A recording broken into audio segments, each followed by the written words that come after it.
Rusia está perdiendo a todos sus aliados. De hecho, Maduro fue capturado por Estados Unidos. Orbán perdió el poder en Hungría después de 16 años, mientras que Armenia busca nuevos socios. Y Azerbaiyán trata al Kremlin con una autonomía que hasta hace pocos años habría sido inimaginable. Sin mencionar la caída de Assad en Siria a finales de 2024, y mientras tanto, Irán ha sido debilitado por la guerra contra Estados Unidos. Lukashenko hace todo lo posible para evitar la guerra directa contra Ucrania. Y China, aunque sigue siendo el socio más importante de Moscú, está volviéndose cada vez más dominante frente a Rusia. He visto que muchos de ustedes ven mis videos y eso me hace muy feliz, pero no están suscritos, así que si les gustan mis contenidos, suscríbanse. Para ustedes es gratis, pero para el proyecto es realmente vital. Muchas gracias. Rusia no tiene un sistema de alianzas comparable a la OTAN, pero ha creado una red fragmentada compuesta por aliados militares, gobiernos dependientes de la protección rusa y socios vinculados a Moscú. Por intereses comunes, Armenia, por ejemplo, era un aliado formal a través de la Organización del Tratado de Seguridad Colectiva. Una especie de pequeña OTAN rusa, mientras que Bielorrusia depende de Rusia en el ámbito energético y económico, además del militar. El régimen de Assad, en cambio, necesitaba la intervención rusa para sobrevivir. Mientras Irán y Rusia colaboran porque comparten la oposición a Estados Unidos, la necesidad de limitar los efectos de las sanciones occidentales y varios intereses militares, sin estar obligados, sin embargo, por un compromiso de defensa mutua. El Venezuela de Maduro ofrecía en cambio a Moscú una presencia política en América Latina y la posibilidad de mantener un gobierno hostil a Estados Unidos en el continente americano. Y luego llegamos a Europa, donde Viktor Orbán lideraba Hungría, un país miembro de la OTAN y de la Unión Europea. Sin embargo, mantenía relaciones con Putin y retrasaba muchas decisiones europeas contra Rusia o a favor de Ucrania. Piensen, por ejemplo, en el préstamo de 90.000 millones a Ucrania que Orbán bloqueó hasta su caída. El hecho es que el funcionamiento de esta red amiga de Rusia depende, o quizás dependía, de la capacidad rusa para proteger a sus propios socios. ¿Por qué un gobierno aislado podía aceptar acercarse a Moscú sabiendo que podía recibir armas, energía y apoyo diplomático sin tener que rendir cuentas a Occidente? Y la intervención en Siria, en 2015, en apoyo a Assad contra los rebeldes, había reforzado esta imagen, mostrando a una Rusia capaz de intervenir lejos de sus propias fronteras y de salvar a un gobierno aliado que estaba cerca de la derrota. De hecho, cuando Rusia intervino en la guerra civil siria en 2015, el gobierno de Bashar al-Assad había perdido el control de buena parte del país y estaba en dificultades. Y entonces la aviación rusa, junto con las fuerzas iraníes, intervino para la mera supervivencia del régimen. Esto, para Putin, fue fundamental. Una victoria importante porque Rusia volvió a ser protagonista en Medio Oriente. Demostró que podía proteger a un aliado y, sobre todo, conservó luego dos bases militares en la región. Hablamos de la base naval de Tartus, que puede garantizar a Moscú un acceso estable al Mediterráneo, y de la base aérea de Hemim, que representaba el principal centro operativo de la intervención rusa en Siria. Sin embargo, en diciembre de 2024, el régimen sirio colapsó y Assad tuvo que huir a Rusia. Y a pesar de que Moscú había invertido años de recursos militares y diplomáticos en la defensa del gobierno sirio, en el momento decisivo no pudo intervenir, no pudo impedir su caída. También porque la guerra en Ucrania ya había absorbido buena parte de las capacidades rusas. Pero también hay que decir que Rusia aún no ha desaparecido de Siria, y de hecho inmediatamente comenzó a negociar con el nuevo presidente sirio para mantener sus propias bases. A pesar de que las fuerzas que hoy están en el gobierno fueron bombardeadas durante años por la aviación rusa, el hecho es que el nuevo gobierno sirio pidió condiciones más favorables para la permanencia de las bases rusas. La cancelación de parte de las deudas acumuladas durante el gobierno de Assad y compensaciones por las destrucciones provocadas por la guerra. La posición de Moscú ha cambiado entonces, porque durante el régimen de Assad, los militares rusos podían moverse casi libremente en el país, mientras que ahora deben someterse a las nuevas autoridades locales, que hasta hace 2 años luchaban del lado de Moscú. Sin embargo, lo cierto es que Siria necesita recursos para reconstruir un país devastado por más de una década de guerra civil, con costos estimados en alrededor de 400.000 millones de dólares, y por lo tanto no puede ignorar a un país que sigue proporcionando trigo y petróleo. Y esto también nos dice que Moscú está tratando de transformar una relación basada en la protección militar en una presencia más económica y comercial. Y piensen que, según algunos funcionarios citados por Rusia, Rusia tenía como objetivo iniciar en julio de 2026 un centro logístico comercial en el puerto de Tartus, utilizando uno de los 2 muelles para la mercancía rusa y manteniendo en el otro una presencia naval reducida. El proyecto debía manejar inicialmente alrededor de 250.000 toneladas de productos al mes. Sin embargo, la autoridad siria responsable de los puertos luego negó la existencia de este acuerdo. Por lo tanto, la situación sigue siendo incierta para el futuro de las bases rusas. Sin embargo, la dependencia siria de algunos productos rusos sigue ofreciéndole a Putin una herramienta de influencia. Piensen que en la temporada 2025-2026 aproximadamente el 85% del trigo importado por Siria provenía de Rusia y de Crimea ocupada, mientras que en 2025 el país había recibido cerca de 16.8 millones de barriles de petróleo ruso. Pero queda el hecho de que ahora Moscú ya no tiene que negociar con un gobierno que depende de la protección de Putin para mantenerse en el poder, y que sobre todo también está trabajando para abrirse a Occidente. Sin contar que el nuevo gobierno sirio tiene excelentes relaciones con Turquía bajo el mando de Erdogan, un país miembro de la OTAN muy armado y que ciertamente no se deja intimidar por los rusos como lo ha demostrado en el pasado. Y luego está el hecho reciente del colapso de Maduro en Venezuela. El Venezuela de Maduro ofrecía a Rusia un socio político en el continente americano, así como relaciones energéticas y militares, y la posibilidad de demostrar que Moscú podía ejercer influencia incluso cerca de Estados Unidos. Y piensen que Maduro y Putin habían firmado una asociación estratégica apenas 8 meses antes de la captura del presidente venezolano por parte de los estadounidenses, que ocurrió en enero de 2026. De hecho, Rusia condenó la operación y había pedido la liberación de Maduro, pero en realidad no pudo hacer nada más. Tanto así que algunos nacionalistas rusos interpretaron el episodio como un daño al prestigio del Kremlin, sosteniendo que Venezuela había contado con una protección que Moscú no fue capaz de ofrecer mientras estaba ocupado en Ucrania. Y ahora, claro, Rusia puede mantener relaciones con representantes del viejo sistema de Maduro y buscar un diálogo con el nuevo gobierno. Moscú, sin embargo, de todas formas perdió al líder, que representaba el verdadero vínculo entre los dos países y que le permitía a Putin demostrar la presencia rusa en el continente americano. Para Venezuela, digo nuevo gobierno, porque actualmente al mando está la vicepresidenta de Maduro. La pérdida de Viktor Orbán en Hungría tiene consecuencias principalmente dentro de Europa, porque Orbán no era un aliado formal de Rusia, obviamente, pero durante su gobierno Hungría había seguido comprando petróleo y gas rusos. Luego había apoyado la construcción de la central nuclear de Pax, una ciudad en Hungría, y había obstaculizado varias decisiones europeas sobre Ucrania. Por ejemplo, antes de la derrota electoral, había bloqueado un préstamo europeo de 90.000 millones de euros destinado precisamente a Kiev.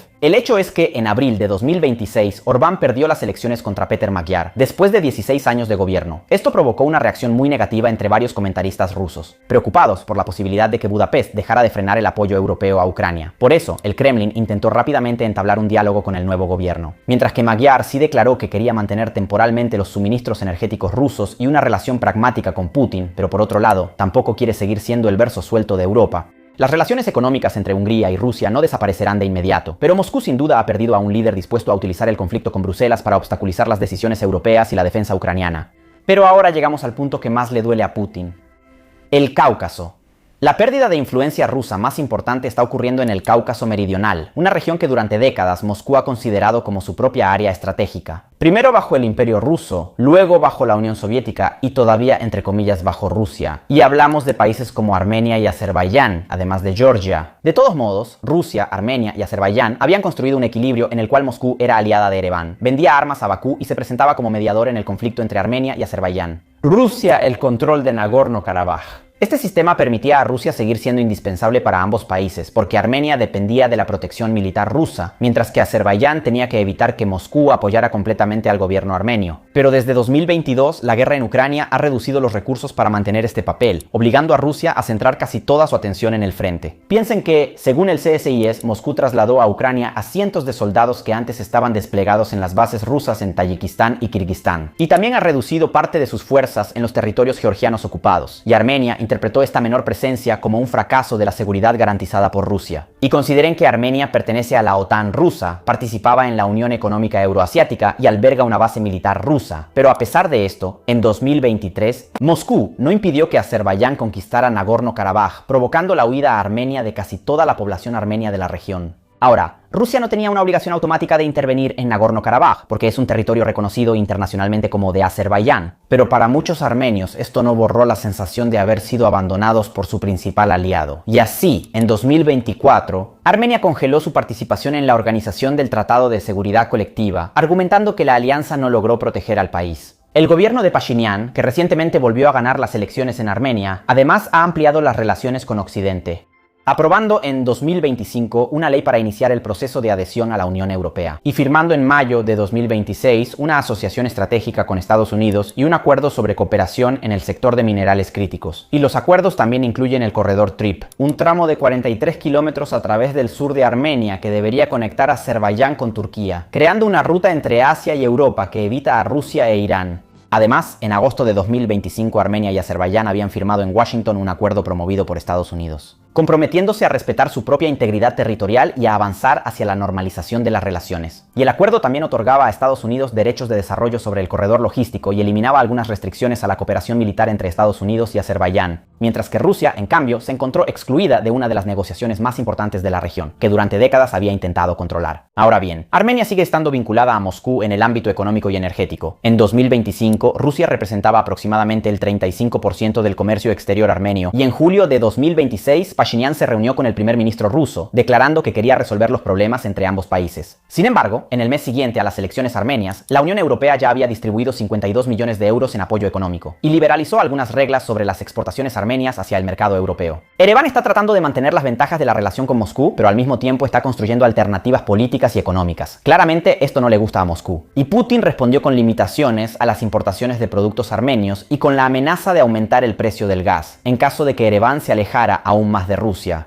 Pero también Azerbaiyán está adoptando una actitud más autónoma mientras se han deteriorado las relaciones con Rusia. Después del accidente de un avión de Azerbaijan Airlines en diciembre de 2024 en el que murieron 38 personas y que Bakú sostuvo desde el principio que fue alcanzado accidentalmente por las defensas aéreas rusas. Y las tensiones aumentaron aún más después de la muerte en Rusia de 2 ciudadanos azerbaiyanos arrestados por la policía. Y el gobierno azerbaiyano acusó a las autoridades rusas de violencia y pidió una verdadera investigación. Bakú que luego, a su vez, arrestó a 2 periodistas de los medios estatales rusos y a varios ciudadanos de la Federación Rusa. ¿Y por qué? Ahora, sin embargo, Bakú tiene la fuerza para elevar el tono contra Rusia. ¿Por qué ahora Azerbaiyán tiene una mayor autonomía en comparación con el pasado? Gracias a las exportaciones de petróleo y gas hacia Europa, gracias a la relación con Turquía y gracias a las victorias obtenidas contra Armenia entre 2020 y 2023. Pero ahora, atención, Moscú todavía tiene importantes lazos económicos con el Cáucaso. Y entre 2021 y 2024, el comercio con Armenia aumentó de 2.6 a 12.000 millones de dólares. El comercio con Azerbaiyán pasó de 3 a 4.8 mil millones y el comercio con Georgia de 1.6 a 2.5 mil millones. Pero también hay que decir que parte de este crecimiento probablemente se debe a las rutas utilizadas por los rusos para evadir las sanciones occidentales. Así que no es seguro que ese crecimiento vaya a durar. Y en cambio Irán, Rusia e Irán comparten intereses militares, relaciones económicas, la oposición a la presencia estadounidense, y ambos buscan reducir el impacto de las sanciones occidentales. Y durante la guerra en Ucrania, la cooperación iraní en drones y tecnologías militares ha ayudado mucho a Moscú a sostener su propia producción bélica. Sin embargo, la relación no prevé una obligación de defensa mutua y sus límites quedaron evidentes cuando Irán tuvo que enfrentar los ataques estadounidenses. Y de hecho, después de la muerte del líder supremo iraní y la expansión del conflicto en marzo de 2026, Rusia y China sí condenaron. Sin embargo, las operaciones evitaron una intervención militar directa, también porque Moscú ya estaba involucrada en Ucrania y sobre todo quería evitar un enfrentamiento directo con Estados Unidos. Y además, no hay que subestimar los intereses de Moscú en mantener buenas relaciones con los países del Golfo. Además, la crisis iraní podía traer algunas ventajas para Moscú, porque el aumento del precio del petróleo apoyaba los ingresos energéticos de Moscú, mientras que el mayor compromiso de Occidente en Medio Oriente reducía la atención mediática, y no para Ucrania. Sin embargo, el punto más importante tiene que ver con la capacidad futura de Irán para apoyar a Moscú, como lo ha hecho hasta ahora. Porque un país obligado a reconstruir sus propias defensas y a proteger infraestructuras estratégicas podría tener menos drones, misiles y recursos económicos para poner a disposición de Moscú. Y ahora finalmente llegamos a Bielorrusia, pero antes quería decirles que si aprecian mi contenido y quieren que este proyecto siga existiendo, pueden apoyarme haciéndose miembros del canal.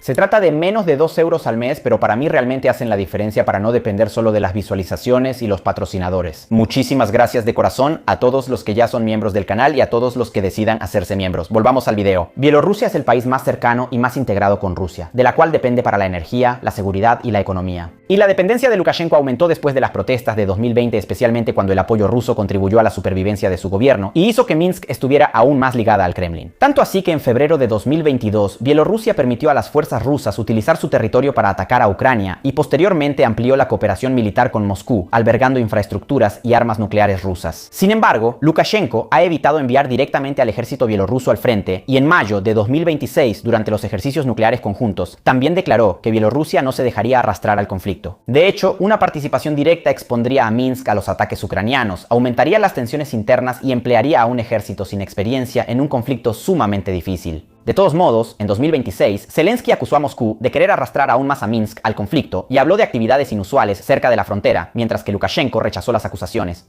Y también es emblemático el ultimátum de Kiev a Bielorrusia que hubo en las últimas semanas para la desactivación de las antenas usadas por los drones rusos contra Ucrania. Un ultimátum que parece haber sido respetado por Lukashenko para evitar represalias. Además, el diálogo con Estados Unidos también sirve para reducir el aislamiento de Minsk. De hecho, ha habido varios contactos entre Washington y el gobierno bielorruso. Contactos que llevaron a la liberación de cientos de detenidos considerados presos políticos por los países occidentales a cambio del alivio de algunas sanciones contra Bielorrusia. La relación de Minsk con China también le ofrece a Lukashenko otro interlocutor económico y diplomático. En resumen, Bielorrusia no está abandonando a Moscú y sigue siendo su aliado más dependiente. Pero incluso Lukashenko ahora intenta limitar los riesgos de la guerra y ganar autonomía. Entonces, al final, ¿es China el último verdadero aliado de Rusia? Entonces, China sigue siendo sin duda el socio internacional más importante de Rusia y ha tenido un papel fundamental en reducir los efectos del aislamiento occidental. De hecho, Pekín ha comprado a Moscú grandes cantidades de petróleo ruso, ha proporcionado productos industriales, tecnologías y también ha mantenido canales comerciales que han permitido a Moscú sustituir algunas importaciones europeas. Rusia y China también comparten el objetivo de reducir la influencia estadounidense, y esta cooperación no muestra señales de ruptura por el momento, pero está volviéndose muy desequilibrada a favor de Pekín.